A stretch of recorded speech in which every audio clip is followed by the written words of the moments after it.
morning, SHC. Happy Tuesday. I'm Mia Franceschi, and this is SHC Live. Now for our top stories. This week, about 100 students are joining us back on campus. We're glad to have you back. Social distancing is a huge factor in preventing the spread of COVID-19, so this week, we've decided to share what being 6 feet apart actually looks like. To start, 6 feet looks like an adult bike. It also looks like 2 sourdough baguettes. I know, they look good, but try and stay that far apart from your friend. 6 feet looks like the size of Steph Curry. Okay, technically, Curry is 6'2 3/4 without shoes, but you get the idea.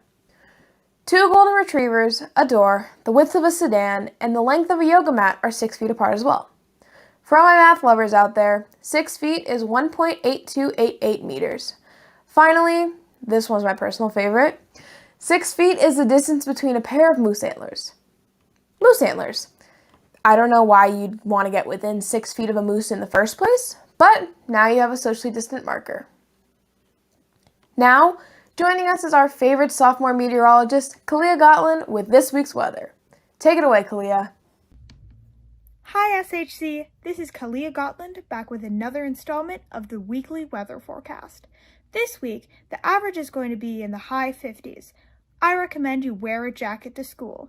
On Friday, we expect to see rain, so you might want to bring an umbrella, although we will probably be eating lunch in the cafeteria. I hope you all have a lovely day and you stay safe and wear a jacket. Now back to Mia. Thanks, Kalia. Last week, I had the honor of sitting down and talking to Sister Frances and Brother Joseph about everything from SHC to some little-known facts about them. So, welcome to SHC Live, Sister Frances and Brother Joseph. How are you guys today? Very well, thank you. I'm doing okay up here. What's something interesting about you that people wouldn't know unless they asked? Okay, I think a lot of people don't know that I like to work with wood.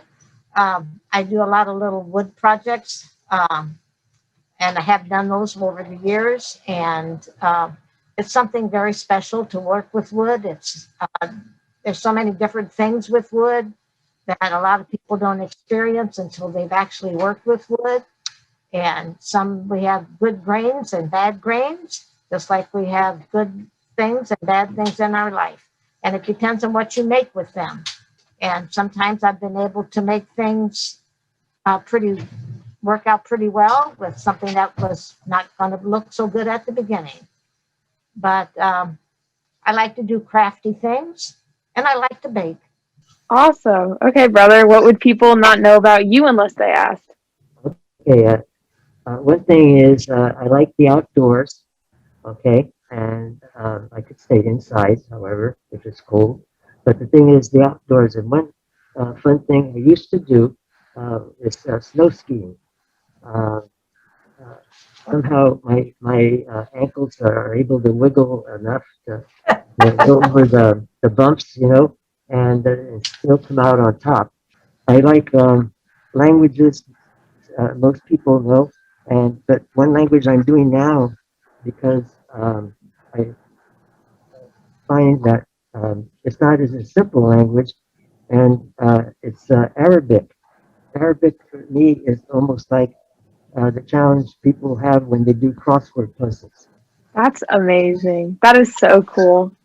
Thank you both so much for doing this interview, and we'll see you around school. You bet. Okay. A huge thanks to Brother and Sister for sitting down and chatting with me. If you want to see the full video and maybe learn a couple of interesting facts, click the link below or check our YouTube channel for the full interview. Now, here with another LaSalle and Vincention Words of Wisdom is Scripture and Ethics teacher Miss Baldanzi. Hi SHC, I'm Miss Baldanzi, instructor of religious studies and avid fishing enthusiast. Fishing is a great passion of mine. It gets me outside. It allows me to disconnect. It allows me to make new friends. It's allowed me to compete in fishing competitions and socially distance during these times. More importantly, it's given me life lessons in patience, of waiting all day, lessons in disappointment, of not getting the big one, and moving on from disappointment and not giving up on something I love to do.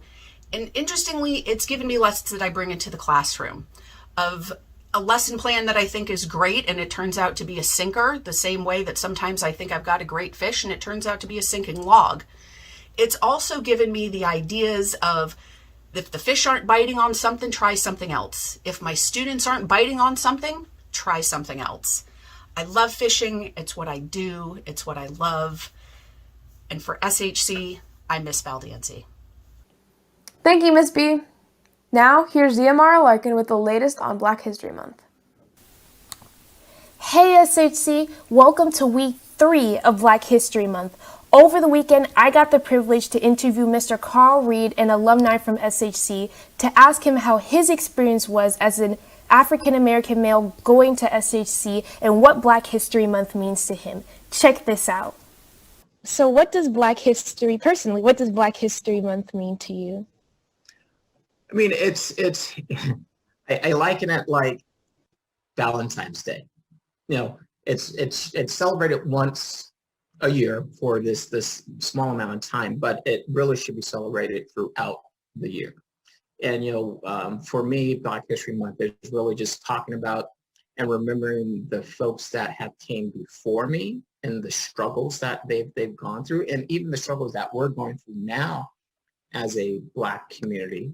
And how do we continue to better the Black community, get understanding, help educate, make sure the education that the Black community are receiving is just as good, if not better, than some that might be in a privileged school. In honor of Black excellence, this week's theme is, drumroll please, Black activist. Many African Americans have fought for the rights of Black people in many different ways. Some of the most famously known activists are Martin Luther King Jr. and Malcolm X, and other new aspiring young African Americans are coming up to rise against oppression, like India Moore, who has used her social media as a platform to stand up to systematic and institutionalized racism, and has used her social media to raise awareness for Black LGBTQ people, or Martise Johnson, who is a Black activist and law student at the University of Michigan, who fights for racial injustice with the police force. Those and hundreds of African Americans have stood up to the face of oppression and used their voice to create real change. As you know, Monday we celebrate Black women, Tuesday we celebrate Black men, Wednesday we celebrate Black youth, Thursday we celebrate LGBTQ and mixed, and Friday we celebrate International African Americans who have stood up to the face of injustice. Don't forget to check out our lunchtime games this Thursday and our movie on Friday. Also, keep an eye open for special events this week in honor of Black History Month. Finally, follow us on social media at SHC_BSU on Instagram. And in honor of Black excellence, happy Black History Month. Thanks, Ziamara. Don't forget to give the BSU a follow. Next up, Mia Pardini sits down with Miss Maria Furtado, a new college advisor. Hello, SHC Live. This is Mia Pardini, and today I'm here with Ms. Furtado to talk about her first year counseling at SHC. So, Ms. Furtado, to start off, where are you from? I am originally from Massachusetts, New Bedford, Massachusetts, which is a small city down toward the Cape. So if you look at Massachusetts, right where it bends, right there.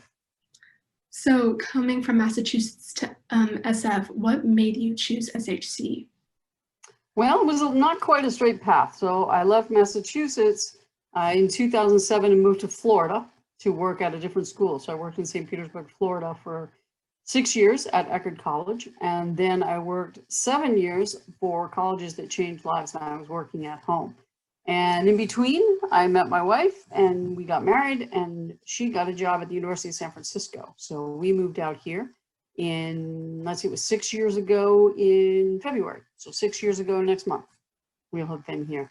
And it's always been one of my favorite cities. So it was kind of exciting to move here. And to live here is different than to visit here, but it's still one of my favorite cities. And now that in-person learning has just started, what are you most excited about?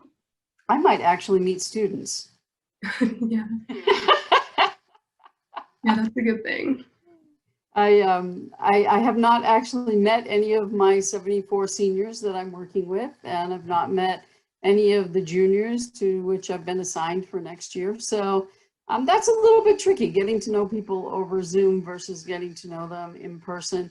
I think for college advisors, a lot of what we learn about our students when we work with them in the process are things that you learn when they kind of just drop by. So they drop by to ask you a question, and you start talking about something totally unrelated. How's your French class going? And then from there it goes to, oh, I think I'd study abroad in France. And then it goes to, oh, did you know such and such a school has this great program in France? And next thing you know, you've come full circle to college advising, but it really just started when they stopped by to say hello. So I think I've missed that. And so I don't know that I've been as, it feels like I've differently gotten to know students than I might have with that more casual opportunity where people kind of drop by and say, hey. Yeah, it's very good that everyone's coming back. So thank you so much for coming. Sure. I really appreciate you being here. And for SHC Live, this is Mia Pardini. Thank you both. With a piece on the recent impeachment hearings, here's Emerald Editor-in-Chief Eric Kostat. On February 13th, the United States Senate concluded the second impeachment trial of Donald Trump. He was acquitted with 57 senators, including 7 Republicans, voting in favor of conviction, and 43 Republicans voting for acquittal. Of course, 67 votes, or a 2/3 majority, were needed for conviction and future disqualification from federal office. Senators on both sides of the aisle lauded the Democratic House impeachment managers. Texas Republican John Cornyn said that they presented their case masterfully. Ultimately, many Republicans, including Minority Leader Mitch McConnell, said that they could not vote to impeach as they believe that it is unconstitutional to impeach, remove, and disqualify a former president. Ironically, McConnell himself refused to allow the trial to take place while Trump was still the president. For more coverage of the 2020 presidential election, the 2021 Capitol insurrection, and the Biden-Harris presidency, be sure to check out our website. And for the Emerald, this is Eric Hosted. Thanks, Eric. Make sure to check out the Emerald at shcpemerald.org. That's all for Week 19. To leave you, here's some footage of volleyball and tennis teams starting their Season 1 workouts. Good luck this year. I'm Mia Franceschi, and I'll see you next week. Live Jesus in our hearts forever.